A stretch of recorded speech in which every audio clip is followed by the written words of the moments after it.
Assalamualaikum warahmatullahi wabarakatuh. Anak-anakku tersayang kelas 5. Hari ini kita masuk tema 2, udara bersih bagi kesehatan.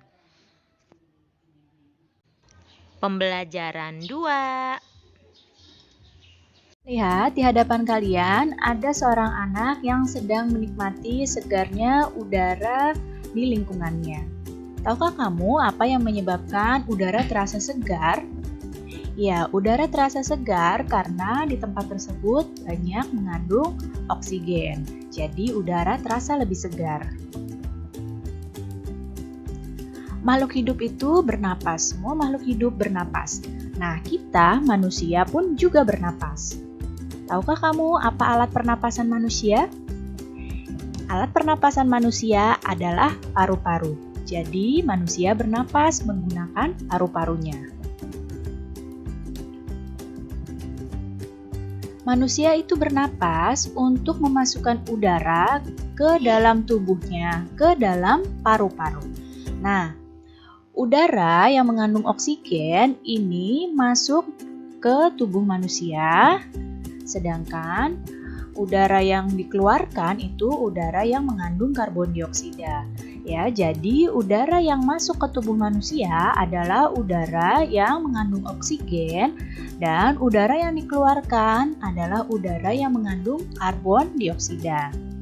Alat pernapasannya manusia adalah paru-paru. Jadi udara tersebut masuk ke paru-paru.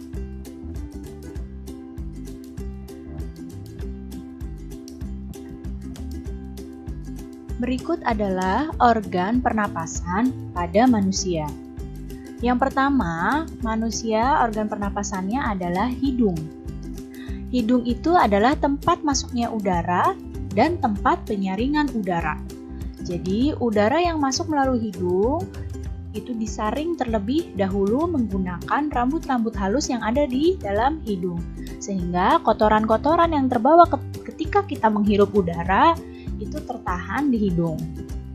Kemudian ada selanjutnya faring. Faring adalah persimpangan antara saluran pernapasan bagian depan dan saluran pencernaan di bagian belakang. Kemudian ada laring. Laring ini terdapat di belakangnya faring. Setelah itu ada batang tenggorokan atau trakea. Pada batang tenggorokan ini terdapat jaringan yang disebut silia yang akan bergerak dan mendorong keluar debu-debu dan bakteri yang masuk. Jadi setelah disaring di hidung, jika masih ada debu atau bakteri yang masuk, ini akan didorong keluar lagi di batang tenggorokan. Kemudian ada bronkus. Bronkus adalah percabangan dari batang tenggorokan. Nah, serta menuju paru-paru kanan dan kiri. Jadi bronkus ini bercabang jadi dua.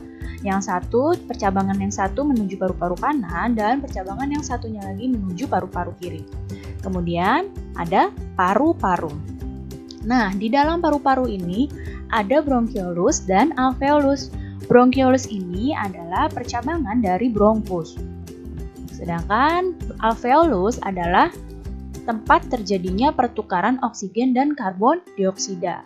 Alveolus ini adalah gelembung-gelembung halus ya, ada di ujungnya bronkiolus, tempat pertukaran oksigen dan karbon dioksida.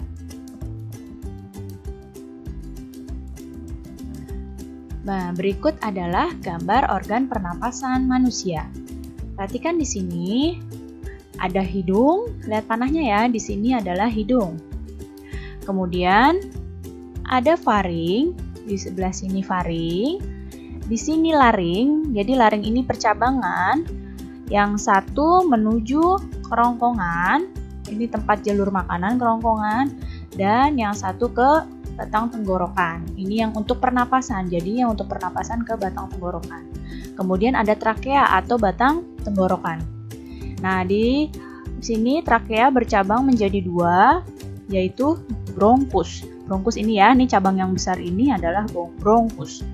Kemudian bronkus punya cabang-cabang lagi kecil-kecil, ini namanya bronkiolus. Nah, di ujungnya bronkiolus ini ada alveolus. Jadi alveolus ini kecil-kecil tidak terlihat, harus menggunakan alat khusus untuk melihatnya. Nah, Paru-paru yang mana? Nih paru-paru yang ini nih, yang warnanya diwarnakan dengan warna merah. Ya, yang ini adalah paru-paru. Nah, alveolus bentuknya seperti apa? Ini bentuknya alveolus seperti ini. Bentuknya seperti gelembung-gelembung. Ya, ini alveolus. Jadi disinilah tempat pertukaran oksigen dan karbon dioksida di dalam paru-paru kita. Lalu bagaimana urutan sistem pernapasan manusia? Nah, urutannya seperti ini. Pertama, udara masuk melalui hidung. Disaring di hidung kotoran-kotorannya, kemudian masuk ke faring. Udara dari faring menuju laring, dari laring kemudian menuju batang tenggorokan atau trakea. Nah, di sini jika masih ada debu dan bakteri yang masuk akan didorong keluar lagi. Kemudian yang udara sudah bersih dilanjutkan masuk ke bronkus. Bronkus bercabang menjadi 2, dicabangkan lagi menjadi bronkiolus. Bronkiolus adalah cabangnya dari bronkus. Kemudian ke paru-paru. Nah, di paru-paru inilah terjadi pertukaran oksigen dan karbon dioksida, yaitu di alveolus. Nah, sekarang kita masuk ke tentang pemahaman isi teks. Untuk memahami isi teks, kita dapat mengajukan beberapa pertanyaan untuk mendapatkan informasi penting dari teks tersebut. Untuk mengajukan pertanyaan, kita harus mengetahui kata tanya dan penggunaannya untuk apa. Perhatikan di sini, kata tanya apa ini digunakan untuk menanyakan nama-nama benda, sebab, akibat, judul, atau tema. Jadi dari teks itu kita menggunakan kata tanya apa untuk menggali informasi, menanyakan nama-nama benda, sebab, akibat, judul, atau tema. Kemudian, kata tanya di mana? Kata tanya ini untuk menggali informasi yang menanyakan tempat atau latar. Kemudian, kata tanya kapan ini menggali informasi tentang waktu kejadian suatu peristiwa. Jadi, kalau mau menanyakan waktu kejadian suatu peristiwa, ini menggunakan kata tanya kapan. Siapa? Siapa ini adalah untuk menanyakan tokoh utama atau tokoh pendukung dari teks tersebut. Kemudian kata tanya mengapa. Kata tanya mengapa ini digunakan untuk menggali informasi tentang alasan suatu masalah dalam suatu teks. Kemudian kata tanya bagaimana itu untuk menanyakan cara membuat proses, urutan, pendapat, atau sikap. Dan kata tanya berapa untuk menanyakan jumlah atau banyak benda. Jadi, untuk menggali informasi dari teks, kita bisa membuat kalimat tanya dengan menggunakan kata tanya ini ya. Sekarang, apakah kamu tahu apa itu tangga nada? Tangga nada adalah urutan nada yang disusun secara berjenjang.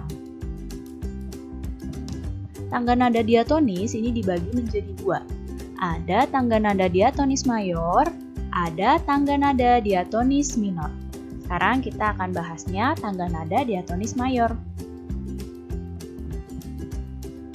Tangga nada diatonis mayor ini seperti ini.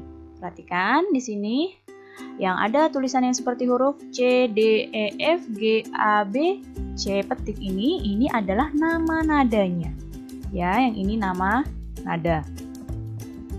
Kemudian yang angka ini dibacanya do, re, mi, fa, sol, la, si, do. Ini adalah notasi angka. Ya, do, re, mi, fa, sol, la, si, do ini adalah notasi angkanya karena ditulisnya berupa angka. Kemudian ada seperti angka 1, 1 setengah, 1, 1, 1 setengah. Ini namanya interval nada. Jadi tangga nada diatonis mayor ini yang seperti ini. Kemudian ciri-ciri nada diatonis mayor. Ciri-ciri lagu yang menggunakan nada diatonis mayor. Yang pertama, lagunya itu sifatnya riang gembira dan sifat lagunya itu bersemangat. Serta biasanya lagunya diawali dan diakhiri dengan nada do sama dengan C. Ya, jadi ciri-ciri lagu yang menggunakan nada diatonis mayor, lagunya sifatnya riang gembira, bersemangat, dan biasanya diawali dan diakhiri dengan nada do sama dengan C. Apa saja ya contoh lagu diatonis mayor?